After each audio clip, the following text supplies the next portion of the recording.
Now's Thank the time you. for Poetry Corner where Okay. the listeners All right, I'm going to ask move the podium. questions of you. Okay.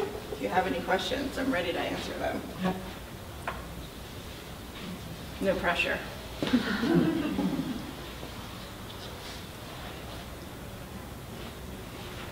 I have one. Great. Thank you. So, most if not all writers have like a process in which after they found inspiration, they get to writing, and then they get to editing, they get to revising.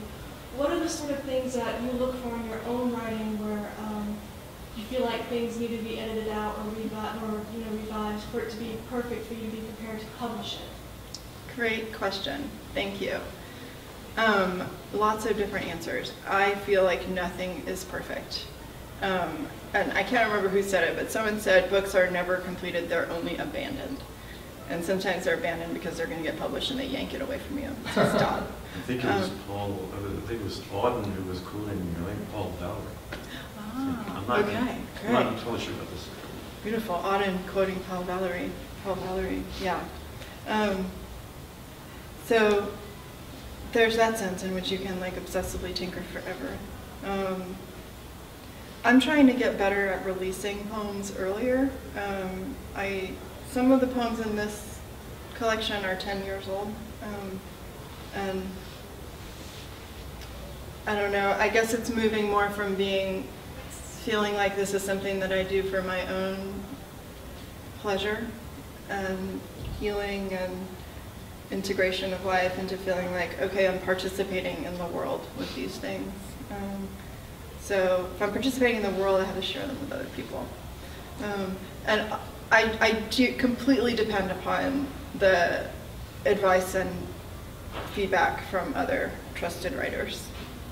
Every writer needs a few readers who they completely trust, and readers who will be completely honest with them and say like, no. Or like, this poem is 100 lines long, keep the first 4. Or who will say like, yes, this is the core, you've struck a vein, don't stop now, write 10 more pages. So I think it's about creating those friendships and just nurturing them over time. Thank you. You're welcome. Thank you for the question. Yeah. Did you say before that you were that queer poems are harder to publish? I've found that to be, there's a lot of different worlds of publishing, and I've been mainly aiming at like maybe a more exclusive world, or more, I've been aiming at like top tier literary magazines mostly. And with those poems, I think I actually need to accept that they might not make it there. And like this press is a specifically lesbian press. So they took the book, and I was like, great. But it's been my experience that it is harder to publish poems with explicitly queer content, or maybe it's explicitly lesbian content. I don't know, that's the only content that I'm writing in explicit ways. But yeah, have you had a similar experience or a different experience? Oh, I've never shot that high. So, but I just find that remarkable. It's still a heterosexual white men's institution. Poetry publishing. But even sort of like pleasing the reader, the zeitgeist hasn't changed enough that people want queer poetry and their highbrow literature. I'm so surprised. Maybe, I think they want queer poets. I'm not sure that they want queer poetry. But again, I could be completely wrong. Or I could be excusing my own flaws as a writer by pointing the finger at those people who aren't accepting my work. But one thing I do know is that in the slam poetry world, there's like really great support for people who are expressing all kinds of identities. Yeah. So I kind of agree with you that readers that you trust, but I find finding them almost as hard as the writing itself. Just wondering how did you find yours? Gosh, that's a great question. Well, I started teaching private writing workshops, or private public writing workshops, like out of my home and out of bookstores 14 years ago, in part because I wanted to find people to do that with and wanted to create spaces where people could have peers in a trusted environment. I think going to events like this, like just putting yourself in the places where other writers are and seeing who you feel drawn toward, that's worked for me. You can also just like write a letter to a writer that you admire on paper and mail it to them or mail it to their publisher. And there's a surprising number of writers who have the ethic that they will write back to everyone who writes to them on paper. Even if it's just to say, like, I'm sorry, thank you so much, but I'm too busy. But I've actually found mentors that way. And so joining a writing group, taking a class could be another way. I'm lucky that I was at the Mitchell Center for the MFA. And some of the people, like maybe 1/100th of the people that I met are still like really trusted compadres and comadres in poetry. But there's a lot of writers groups around town. Some are free, like meetup style, and then some are paid workshops. And I think like that's a great place to find your people. Good luck. Does anyone else have anything to say on that subject, like that they've found that has worked? Let's take classes at ACC. Hey, with Joe Hoppy, you're going to have a great teacher. Yes. There are many good teachers at ACC. That's true. That is true. Thank you. Any other questions? Aaron?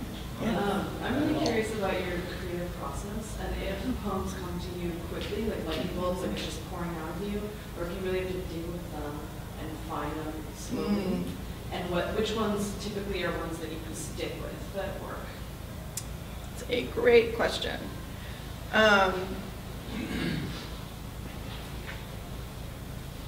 For me, poetry comes out of a moment of intense emotion. Like, I have to be feeling a lot about something that the pressure impels me to like commit it to language. So I try and get myself into intense situations sometimes so I have intense feelings. Other people do it by drinking a lot of whiskey or like having terrible love affairs. Like there's a lot of ways that people get themselves feeling strongly. I even get strongly just by watching, like reading the newspaper. So it usually like bam happens, but then revision takes place over months or years. And like I really enjoy revising a whole lot more than I enjoy writing. So I try to write a lot when I'm not even paying attention to the fact that I'm doing it, or when I'm feeling something really strong and then I don't even really look at it for a while. And then I go back and I'm like, oh, look at those words. Like, I'll make something with them, I'll add to it, I'll move it over here.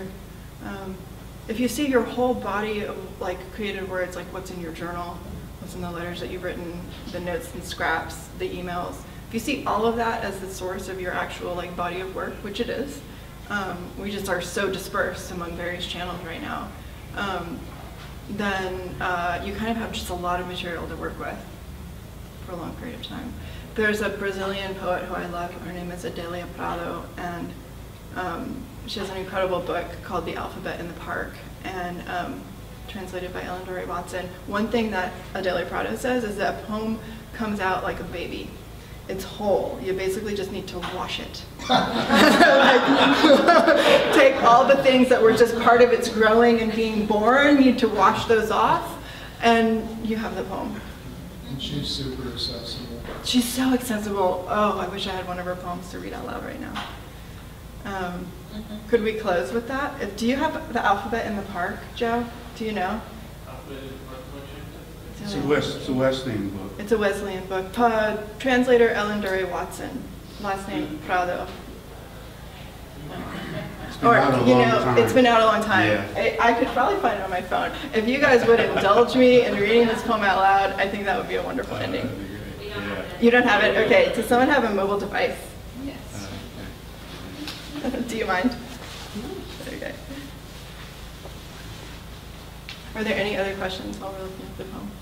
I'm just changing the battery while you are talking. Thank you.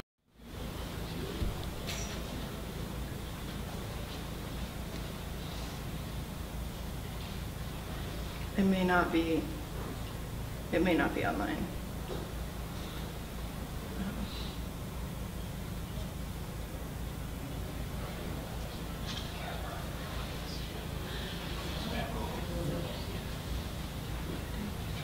I'm looking for the phrase certain people's handwriting, which is,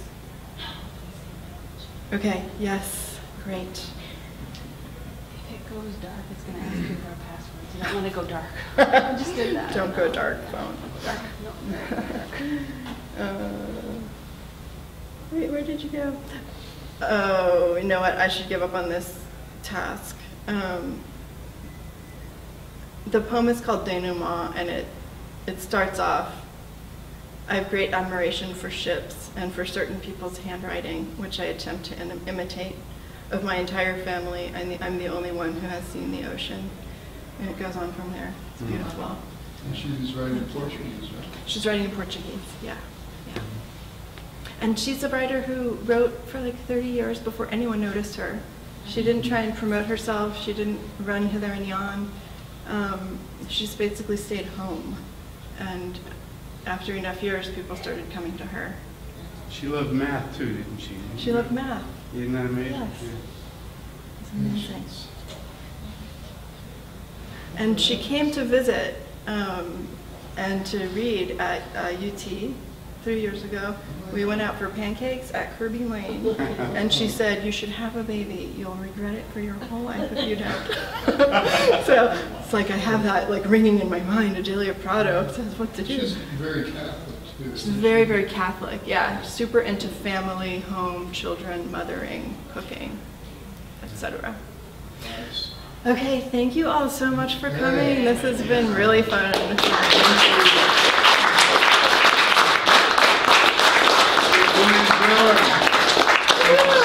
Coffee, thank you, Joe. Yeah. And